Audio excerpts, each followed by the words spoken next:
The music of The Legend of Zelda is the definitive video game music. For countless gamers across generations, the music of Zelda has become an emotional touchstone, deeply entwined with so many of our lives. The melodies we first discovered in the quiet corners of Hyrule Field, the depths of the Forest Temple, or the jubilant themes of Kakariko Village and Windfall Island, all these melodies have provided so many of us with comfort in times of solitude, a source of courage in the face of adversity, and a celebration of triumph during moments of victory. Whether you're fully grown and started a family or a teenager in high school, the music of The Legend of Zelda meant something to you each step of the way. I know that's the case for me. And with the recent release of Tears of the Kingdom, I have been reminded all over again why this series has meant so much to so many people, and to me personally as both a musician and a gamer. So in loving tribute, I thought, why not go full nerd and combine some classical music theory with The Legend of Zelda and do a little walkthrough, no pun intended, of the story and the theory of Zelda music. Whether you're a gamer, a conductor, a composer, an instrumentalist, or a theorist, let's all start this video where all good videos should begin, at the beginning. So the history of video game music is filled with many intriguing twists and turns. For our purposes, however, let's briefly summarize the history leading up to the release of 1986's The Legend of Zelda. Initially, in the dawn of gaming, think Pong, Gunfight, Oregon Trail, etc., video games often existed in a realm of complete and total silence.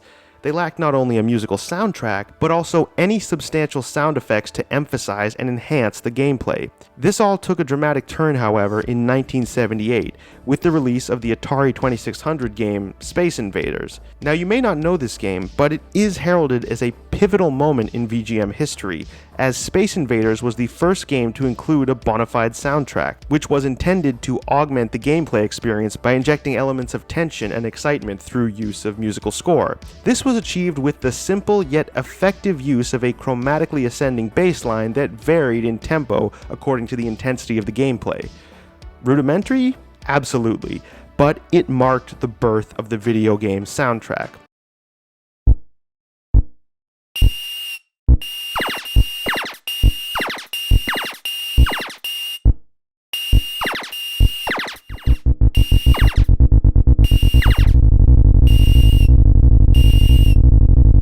Now, following the trail blazed by Space Invaders, a musical soundtrack soon became a non-negotiable aspect of all new video games in development in the early 1980s. This was a massive shift in expectations. And due to this massive shift, a slew of 8-bit composers popped up to fill the new demand for music exclusively tailored to enhance the experience of video gaming. Now, most of these composers were former rock and jazz artists who took an interest in video game composing for both creative but mostly financial reasons. There was, however, one composer among this first generation who stood out for his love of the medium in and of itself. This musician was a young video game fan named Koji Kondo. Koji Kondo was born August 13, 1961 in Nagoya, Japan. From a young age, music influenced his life. He began playing the marimba, eventually learning to play the keyboard, and subsequently joining various jazz, fusion, and rock bands all throughout high school and college. Now, despite his musical aptitude, he never formally studied music, instead attending Osaka University, where he studied art planning, actually. However, a chance response to an ad for fledgling video game company Nintendo posted in the Osaka University Student Lounge would change Koji Kondo's life forever and cement his status as one of the greatest video game composers of all time. When Koji Kondo arrived at Nintendo's Kyoto headquarters in 1984, the video game industry was recovering from what is now called the Great Video Game Crash of 1983. Atari had failed, arcade sales were down, and although Nintendo had had huge success with 1981's Donkey Kong, there was a fear in the industry that they might be the next to fall. Sensing this potential downfall, the staff at Nintendo sought to innovate every aspect of gaming, including music. Koji Kondo, only the third person hired to Nintendo's music staff, was immediately tasked upon his arrival with creating death-defying soundtracks for Nintendo's next video game system, known as the Famicom in Japan, or, as we know it, the Nintendo Entertainment System in the West. Among the most important IPs to launch on the Nintendo Entertainment System was one entitled The Legend of Zelda, and the rest, as they say, is history. Before diving into the composition process for The Legend of Zelda, Koji Kondo found himself confronting a number of novel aspects of the game that would inform his musical choices. While the premise of Link, the archetypical fantasy hero embarking on a quest to rescue Princess Zelda from the clutches of the villainous Ganondorf, may not have seemed radically different from fantasy games from the Atari 2600 era, namely adventure, there were key distinctions. Primarily, the introduction of the Triforce brought a sense of mysticism and esotericism to video gaming that gave The Legend of Zelda an additional emotional weight, and encouraged stronger player investment in the story, again compared to games such as Atari's 1980 classic Adventure. Additionally, because of the vastly different locales that open-world gaming provided, i.e. expansive mountains, waterside locations, and forest areas, Koji Kondo had to ensure his music had texture and tonal nuance that would fit each location without needing to vary harmonic or melodic elements or bar lengths, this being due to the memory limitations of the NES. And thus, with these limitations and considerations in mind, Koji Kondo gave us, as the main theme of The Legend of Zelda, Ravel's Bolero? Yes, believe it or not, Koji Kondo, the man with the golden touch for video game composition, initially did not even want to use one of his own works for the main theme of Zelda. With that knowledge, it's conceivable that somewhere on Earth 2, the opening to the first Legend of Zelda game goes like this.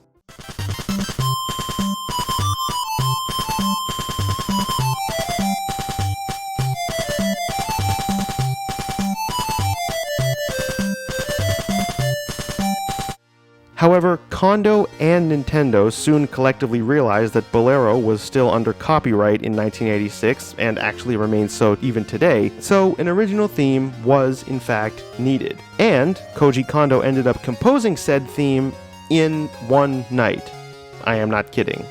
Now, over its nearly 40-year life cycle, this main theme has evolved and transformed from its original 8-bit chiptune iteration to slightly higher fidelity versions in the 16-bit era, to grand orchestral renditions in the 3D games. It's even been performed at prestigious concert halls worldwide, as showcased in the Zelda Symphony from 2011.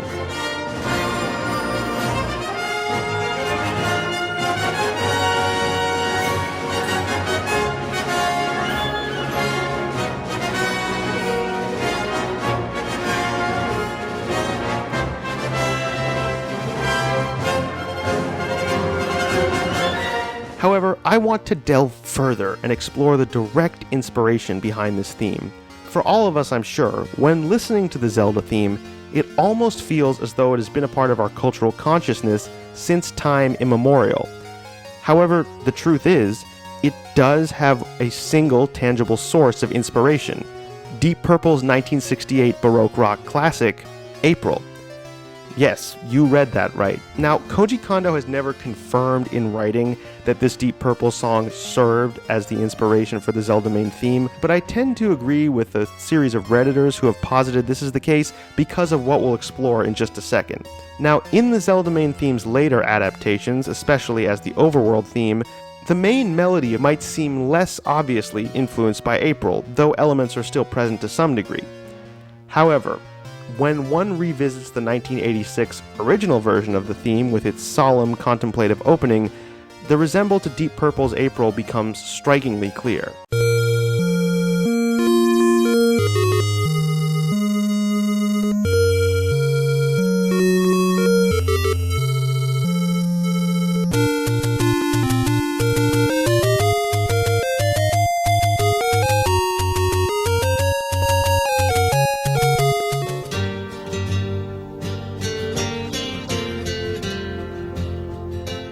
And given the educational mission of this channel, a music analysis wouldn't be complete without a dive into the theoretical underpinnings of both compositions.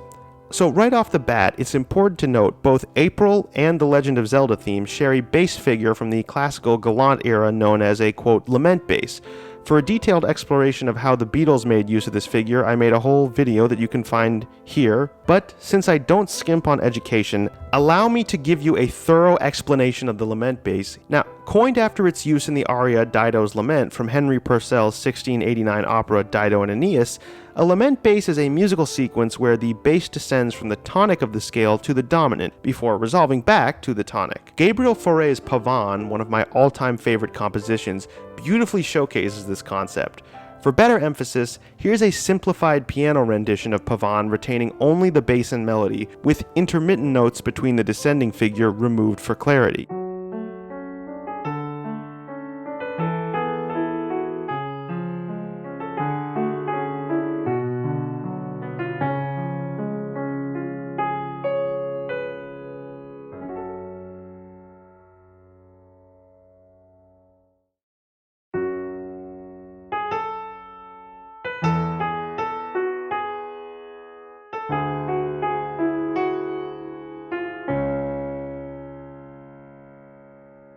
Beyond this example from Fauré, the lament bass manifests in various styles, encompassing diatonic major or minor versions, as well as a frequently employed chromatic variant as well.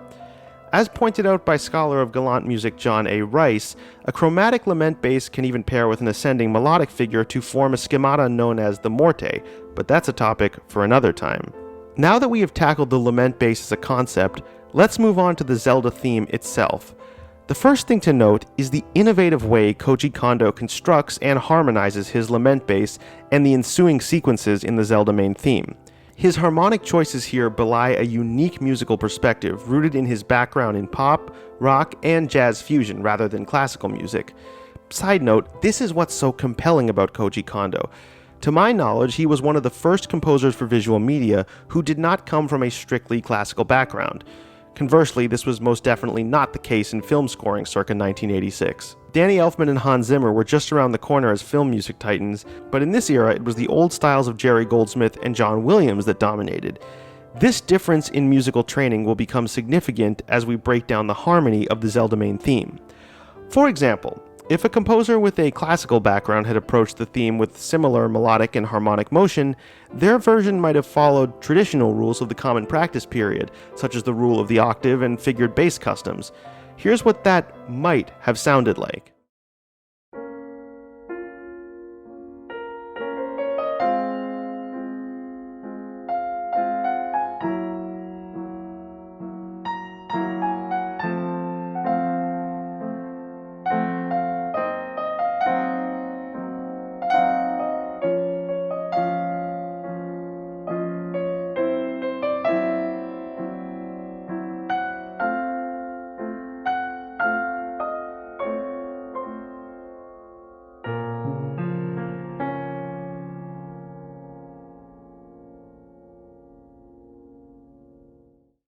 However, Koji Kondo goes in an entirely different direction. Instead, he chooses to harmonize the opening gambit of the lament bass, a 1 to flat 7 movement, as two parallel major chords, a common harmonic gesture in pop rock music, but one rarely found in the classical music of the common practice period, modernist schools, or even contemporary classical music today. The Zelda theme then takes us through a series of lament-based sequences constructed with a lot of parallel major harmony and modal interchange. The first lament bass figure moves from the aforementioned tonic of B-flat down stepwise to an F bass note that is then tonicized as a D-flat major chord, or a 1/6 chord on the bass note of F in figured bass language. We then move through a lament bass figure in the new home key of D-flat, slightly modified to include the chords 1 flat 7 and 6 minor, with bass notes D-flat, C-flat, and B-flat, before the progression is voice-led into a French augmented 6th chord in the key of B-flat, which sets us up to land on an F7 or dominant chord in the key of B-flat, before returning home to the start of the progression. This mixing of pop rock influenced harmony infused with classical elements of sequence organization is what gives the theme its regal and majestic qualities while also maintaining a light and jovial atmosphere. And while Koji Kondo's mix of elements has always felt straightforward, there is in fact a lot of complex and intricate harmonic movement going on beneath the surface. And this approach of mixing pop rock, happy major melodies with classical structuring and sequencing can be found throughout all of the subsequent music of the Zelda series. Now let's examine the next theme on our list, Black Mist, also known as the Death Mountain Dark theme from A Link to the Past. At first listen, one might attribute the roots of Black Mist to the Star Wars Imperial March. However, given that that piece borrows heavily from a famous classical work, it's pertinent that we consider this original piece in question. The composition I am speaking of is of course the third movement of Chopin's Second Sonata Opus 35, popularly known as the Funeral March. If you're among the few people who haven't heard it, it is a mournful, slow march in 4/4 that opens with a solemn minor key figure.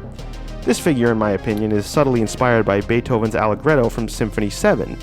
The Funeral March continues to build and swell with dramatic minor key harmony and is a masterclass in dramatic simplicity presented as it is in an easily understandable trio ABA form. Now, at first glance, most listeners, like I said, wouldn't make the association between Death Mountain and Chopin, but think about it. It's called Death Mountain. To further emphasize my point, here is a sped up version of the Funeral March next to Black Mist.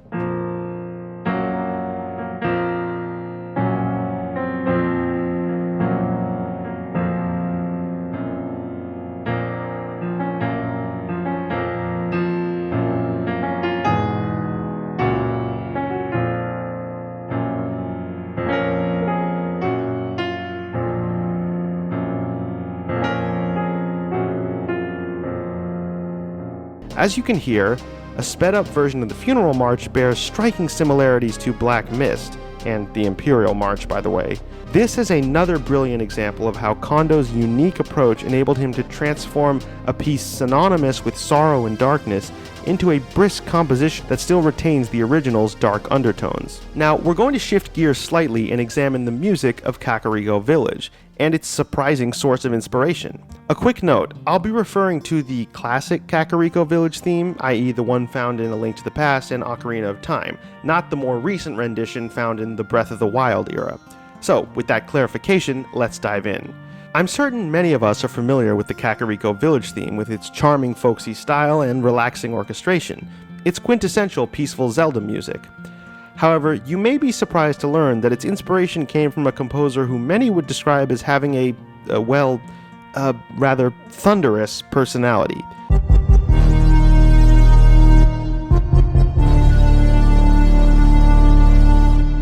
Yes, I'm talking about Ludwig van Beethoven. Believe it or not, Beethoven's Sonata No. 8, Opus 13, Pathétique, second movement, is indeed a major influence on the classic Kakariko Village theme. And it also gives me an excuse to talk about one of my favorite subjects, the galant schemata, so brace yourself for some 18th century music knowledge. Now, as we all know, the Kakariko Village theme begins almost like a piece of folk music, with arpeggiations on the guitar moving through the chord progression 1, 6 minor, 5 of 5, and 5 in a 12/8 time signature, with the harmonic tempo of one chord per half bar. What immediately stands out, lending a sense of novelty to the piece, is the use of a harmonica-like instrument to play the main melody. This shifts us from the standard 12/8 style chord progression, which is often associated with doo-wop, to a folksy rural setting. As we delve deeper, the ingenious way Koji Kondo weaves in elements from Beethoven solidifies the Kakariko Village theme as a colorful musical melange. Now, with that somewhat lengthy explanation out of the way, it's clear why Kakariko Village's theme and Beethoven's Pathétique Sonata sound so similar. They both employ the galant schemata known as the printer. The printer is typically, though not always, a bass sequence that descends from scale 4 to scale degree 1, accompanied by a melody that descends from scale degree 6 to scale degree 3. While there are many variations on the printer, here it takes its most standard form. To illustrate this point further, let's compare both the Pathétique Sonata and Kakariko Village themes side by side in both their full forms and in reductions to their bass and melody lines. I've moved them both to the same key here for clarity.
As you can see here, both pieces use a bass descent from 4 to 1 with a similar melodic figure of 6 to 3 occurring in the melodic voice. Even though both decorate their schemata to some extent, the core framework here demonstrated in these reductions is present in both pieces in the exact same fashion. Interestingly, even the decorative choices in both pieces are similar. As both Kakariko Village and the Pathétique descend downward in their printers, both choose to insert a 5 of 2 harmonic figure before bass scale degree 2 is reached. They also both make a quick move to scale degree 5 from bass scale degree 2 before ending on bass scale degree 1. And while it might be tempting to say Koji Kondo's interpretation of Beethoven was derivative, that is in fact not the case. It is the combination of the printer with a doo-wop-esque 12/8 arpeggiation that creates this unique, joyful sound that makes Zelda music so unmistakably Zelda. Now, this analysis wouldn't be complete if we didn't delve into the music piece that bears the princess's name, Zelda's Lullaby. Zelda's Lullaby is a recurring theme throughout Ocarina of Time. You, as Link, both in youth and adulthood, play this piece on your ocarina at pivotal moments in the game. It serves to unlock doors, trigger cinematic events, and even prompts a rather disquieting boat to move in the Shadow Temple, despite how out of place that whole sequence feels. Furthermore, Zelda's Lullaby accompanies key moments in the game during emotional dialogues between Link and Zelda. The most poignant of these is when Zelda sends Link back to the past to reclaim his stolen childhood, a casualty of the events of Ocarina of Time. In essence, Zelda's Lullaby is an integral part of the musical tapestry of Ocarina of Time. Especially when performed as a piano reduction, this piece takes on an almost Eric Satie-esque quality. But Eric Satie, in my view, isn't where Koji Kondo found his inspiration. From my analysis, Koji Kondo's inspiration seems to stem from Mort Garson's 1976 synthesizer album, Mother Earth's Plantasia. Yes, you heard that right. This album, I hypothesize, must have been a staple in Koji Kondo's personal collection. Why, you ask? Well, let's take a listen to Concerto for Philodendron and Pothos.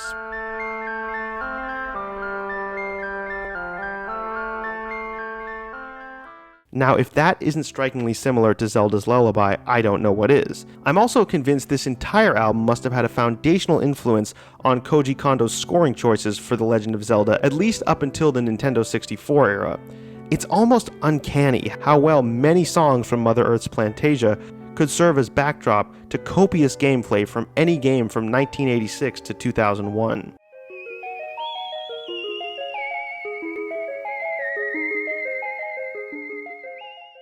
Harmonically, much of the music on Mother Earth's Plantasia employs a modal approach to composition, with clear influences from the styles of Eric Satie, Claude Debussy, and Maurice Ravel. Yet the album also intertwines classical structures with pop-rock melodic harmonies. This eclectic blend of influences could be why the album resonates so harmoniously with the sound of Zelda. It mirrors the diverse tapestry of influences from which Koji Kondo drew his inspiration. Thus far, we've dedicated a substantial amount of time to exploring Koji Kondo's significant contributions to the Zelda series, and deservedly so. However, with the recent launch of Tears of the Kingdom, it's apparent that the latest chapter in the Zelda saga, beginning with Breath of the Wild, has crafted its own unique sonic identity. Despite Koji Kondo no longer being the lead composer, his singular fusion of classical and pop rock music continues to inspire the team shaping this new era of Zelda. Bearing this in mind, let's delve into the main theme of Breath of the Wild. Interestingly, many players actually overlook when the main theme of Breath of the Wild actually plays in-game. I won't spoil anything, but I will say most notably it graces the end of the game during the credits sequence. If we dissect it, the entire main theme of Breath of the Wild echoes a piece familiar to gamers from the UK. The main theme of Breath of the Wild, in fact, closely mirrors Gustav Holst's early 20th century winter hymnal In the Bleak Midwinter.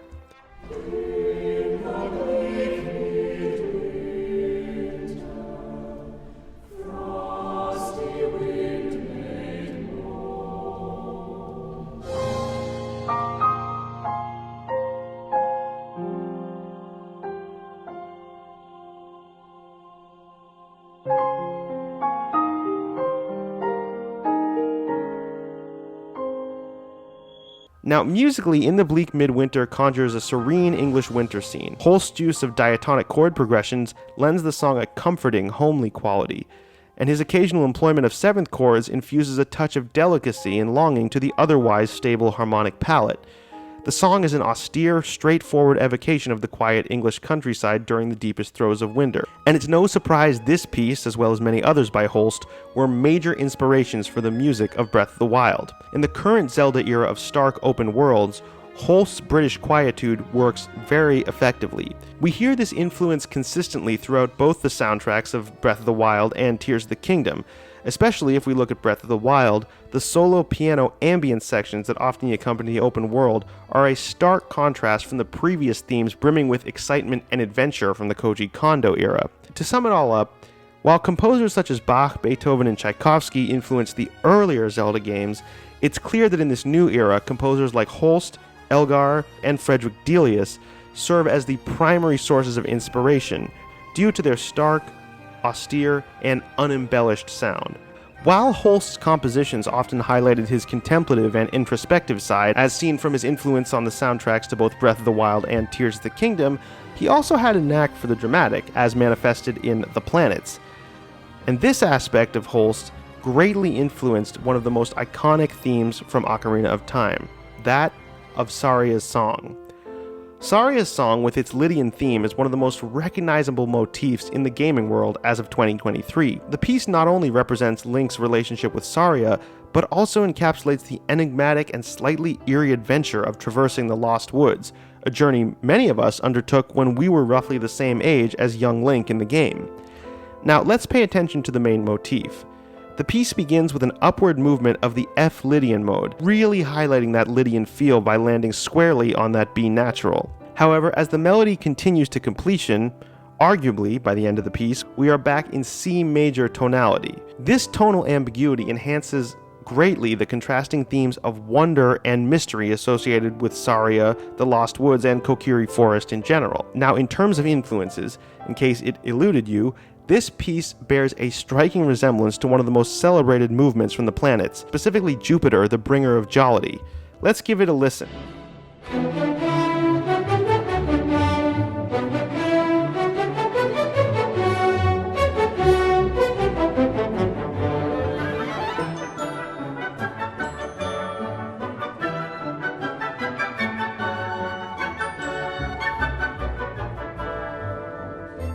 See what I'm saying? What's truly intriguing here is how Koji Kondo adeptly takes a fragment from Holst that evokes an atmosphere of childlike wonder and expands on it to amplify said aura to even more whimsical heights.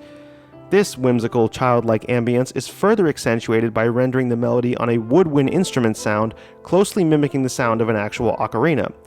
Also, side note, it's incredibly how well this theme from Jupiter works when played over a Super Smash Bros. Stage.